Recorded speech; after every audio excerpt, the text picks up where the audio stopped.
Everyone, welcome to upgrade learning skills. जैसा कि आपको पता है हम टैली प्राइम की सीरीज कंटिन्यू कर रहे हैं। प्रीवियस वीडियो में हमने सीखा था कि अगर टैली प्राइम में डाटा को इंपोर्ट करना हो न्यू कंपनी में तो कैसे करते हैं। अगर आपने प्रीवियस वीडियो नहीं देखी है तो उसका लिंक आपको डिस्क्रिप्शन में दे दिया गया है, अब वहां से जाके प्रीवियस वीडियो देख सकते हैं। एंड अभी तक आपने चैनल को सब्सक्राइब नहीं किया है तो प्लीज पहले चैनल को सब्सक्राइब करें, बेल आइकन प्रेस करें, जिससे टैली की हर वीडियोस का नोटिफिकेशन आपको टाइम टू टाइम मिलता रहे। आज की इस वीडियो में हम सीखने वाले हैं ट्रेडिंग मैनेजमेंट के बारे में कि ट्रेडिंग मैनेजमेंट क्या होता है, इसमें क्यों का यूज क्या है।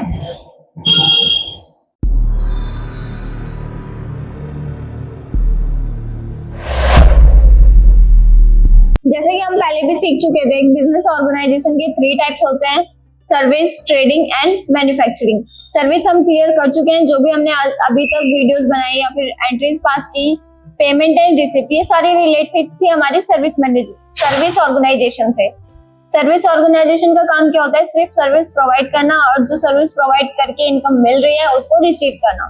तो इसलिए हमने सिर्फ रिसिप्ट और पेमेंट वाउचर ही क्रिएट किए थे, हमने जो भी अभी तक वीडियोस देखी है। आज के वीडियो में हम ट्रेडिंग ऑर्गेनाइजेशन के बारे में पढ़ेंगे।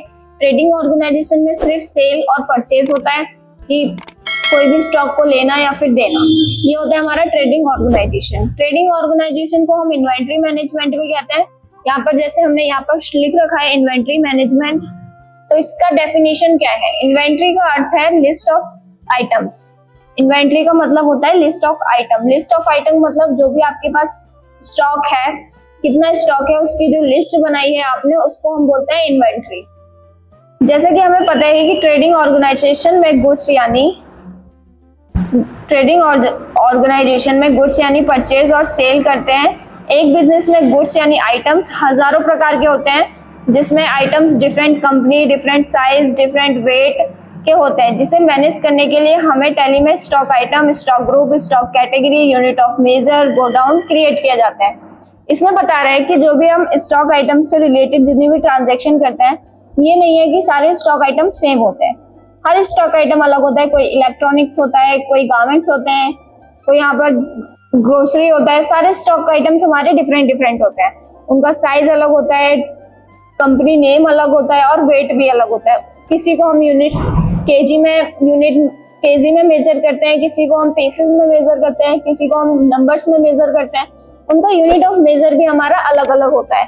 तो यही हमें डेफिनेशन में बताया, और उसको मैनेज करने के लिए टैली में हम स्टॉक ग्रुप्स क्रिएट करते हैं। ग्रुप में क्या होता है कि अगर एक ही ग्रुप का कोई प्रोडक्ट है, एक ही ग्रुप से रिलेटेड है, जैसे हमारे पास इलेक्ट्रॉनिक ग्रुप है, तो सारे जो हम स्टॉक आइटम क्रिएट करेंगे तो वो हम इलेक्ट्रॉनिक ग्रुप के अंडर करेंगे। अगर हमारा दूसरा ग्रुप कुछ और है, जैसे हमारा दूसरा ग्रोसरी है, ग्रोसरी के जितने भी स्टॉक आइटम होंगे तो वो हम क्रिएट करेंगे ग्रोसरी वाले ग्रुप में। तो ये हमारे होते हैं स्टॉक ग्रुप्स। देन उनके अंडर जो हम रखते हैं स्टॉक आइटम्स होते हैं, जैसे इलेक्ट्रॉनिक में फैन, एसी, कूलर, ये सब इलेक्ट्रॉनिक्स में रखते हैं हम, वो पर ग्रुप उसमें आएगा इलेक्ट्रॉनिक। उसके अंडर जो आप स्टॉक आइटम रखोगे वो आपके स्टॉक आइटम कहलाते हैं। फिर आता है स्टॉक कैटेगरी। स्टॉक ग्रुप आ गया, स्टॉक आइटम हो गया, स्टॉक कैटेगरी। अगर आप जैसे इलेक्ट्रॉनिक ग्रुप में टीवी रख रहे हो तो उसमें भी कैटेगरी डिवाइड होती है कि वो टीवी कितने साइज का है, कितने इंचेस का है, 42 इंचेस है या 32 इंचेस है, ये कैटेगरीज डिवाइड होती हैं। फिर आता है unit of measure. Unit of measure अभी बताया, केजी, पीसेस, नंबर्स, डजन, किसमें आप उस क्वांटिटी को, उस आइटम को किस यूनिट में मेजर करोगे, किस यूनिट में मापोगे, उसी को हम यूनिट ऑफ मेजर कहते हैं। टैली में हम यूनिट ऑफ मेजर क्रिएट भी कर सकते हैं, और ये सभी हम टैली में stock item, stock group, stock category, unit of measure सभी क्रिएट कर सकते हैं। नेक्स्ट आता है गोडाउन क्रिएट। गोडाउन क्रिएट क्यों किए जाते हैं?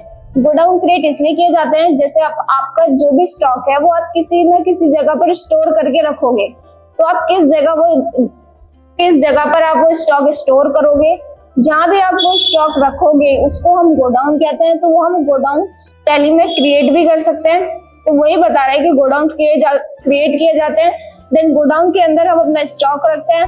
फिर अगर आपको सेल या परचेज करना है तो गोडाउन सेलेक्ट करेंगे, किस गोडाउन में से आपको सेल करना है या किस गोडाउन में आपको परचेज करना है, किस गोडाउन में आपको माल रखना है, ये भी हम सेलेक्ट कर सकते हैं। अगर परचेज करते हैं तो परचेज करते टाइम आपको ऑप्शन देता है कि आप जो भी आप सामान परचेज कर रहे हो तो वो किस गोडाउन के अंडर रखना चाहते हो।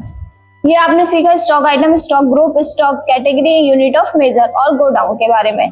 इसमें हम इन्वेंट्री को अच्छे से मैनेज कर सकते हैं। अगर आप ये सारे स्टेप्स फॉलो करोगे तो आपको जो भी इन्वेंट्री होगी हम अच्छे से मैनेज कर सकते हैं। कि अगर आपका कोई भी प्रोडक्ट, अगर आपको किसी को प्रोडक्ट की लिस्ट बतानी हो, कोई सामान कब पड़ गया हो, तो आप उसको चेक कर सकते हो आसानी से कि आपने ये वाला ग्रुप बनाया था, इस ग्रुप के अंदर आपके सारे स्टॉक आइटम है, तो सीधा हम उस ग्रुप के अंदर जाएंगे, देन स्टॉक आइटम को चेक करेंगे कि ये स्टॉक आइटम हमारे पास है या फिर नहीं। फिर आता है और समय समय पर स्टॉक समरी को डिफरेंट पैरामीटर पर सेट करके स्टॉक को आसानी से चेक कर सकते हैं। जब आप स्टॉक से रिलेटेड जितने भी ट्रांजैक्शन करते हो, अगर परचेज कर रहे हो, सेल कर रहे हो, क्रिएट कर रहे हो, तो वो हमें सब कुछ शो होता है स्टॉक समरी में। आप time to time stock summary भी चेक कर सकते हो।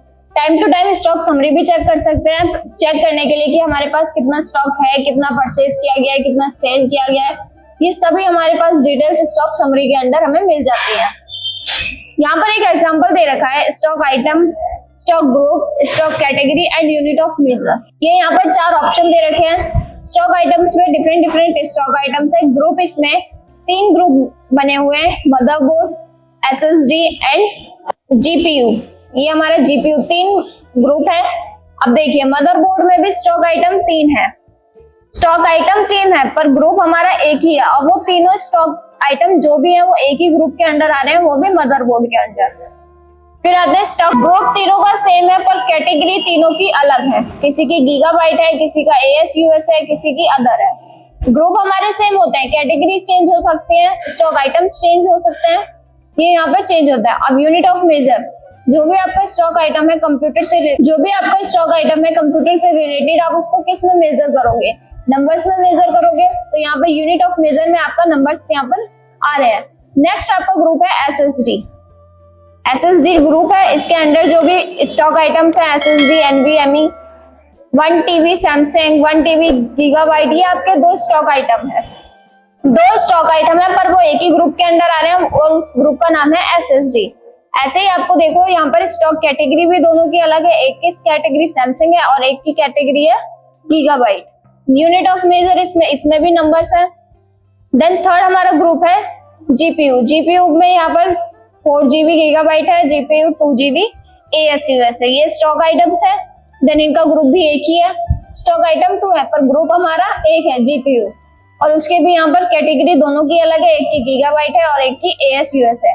तो ग्रुप में क्या होता है, ग्रुप हम एक ही क्रिएट कर लेते हैं और उसके अंदर जितने भी आप स्टॉक आइटम क्रिएट करते हैं वो सारे उस ग्रुप के अंडर आ जाते हैं। आपको स्टॉक ग्रुप दोबारा क्रिएट करने की जरूरत नहीं होती है। ऐसे यूनिट ऑफ मेजर एक बार क्रिएट कर लो, यूनिट ऑफ मेजर में हमारे वही चल जाते हैं नंबर्स, केजी, पीसेज, जो भी आप जिस भी यूनिट में आप मेजर कर रहे हो हम यहाँ से क्रिएट कर सकते हैं। तो आज की इस वीडियो में हमने स्टॉक के बारे में सीखा, इन्वेंट्री के बारे में सीखा। अगर आपको इस वीडियो में कोई भी डाउट है, क्वेश्चन है, क्वेरी है तो प्लीज कमेंट बॉक्स में टाइप करें, हम आपके सारे क्वेश्चंस के आंसर देंगे। और चैनल को लाइक करें, सब्सक्राइब करें एंड बेल आइकन प्रेस जरूर करें, जिससे आने वाली वीडियोस का नोटिफिकेशन आपको टाइम टू टाइम मिलता रहे। Thank you for watching.